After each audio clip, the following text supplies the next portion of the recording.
Welcome to Sweet Life Beat Life. We hope this video helps. You start by stopping interference. Close unnecessary apps and overlays so Minecraft gets resources.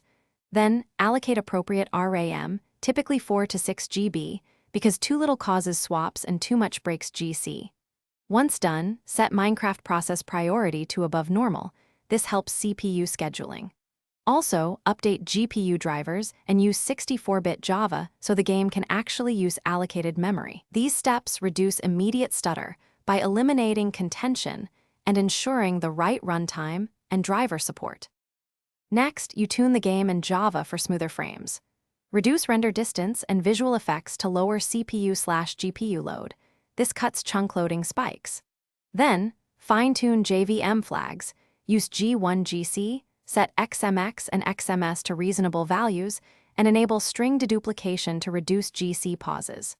Once those are set, add performance mods like Optifine or Sodium for improved frame pacing and chunk handling. These changes address both renderer overhead and periodic garbage collection stalls, so stutter becomes much less frequent.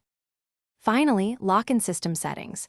Choose the high-performance power plan and set your GPU to prefer maximum performance so clocks don't fluctuate mid-game. Make sure Minecraft and swap live on an SSD. Check disk health and free space to avoid I/O stalls. Once configured, monitor CPU/GPU temperatures and frame times. If stutter persists, create a clean Minecraft profile, disable mods and shaders, or roll back the last driver. This isolates the cause. Troubleshoot by changing one thing at a time to identify the culprit. Thanks for watching. Consider subscribing if we helped you.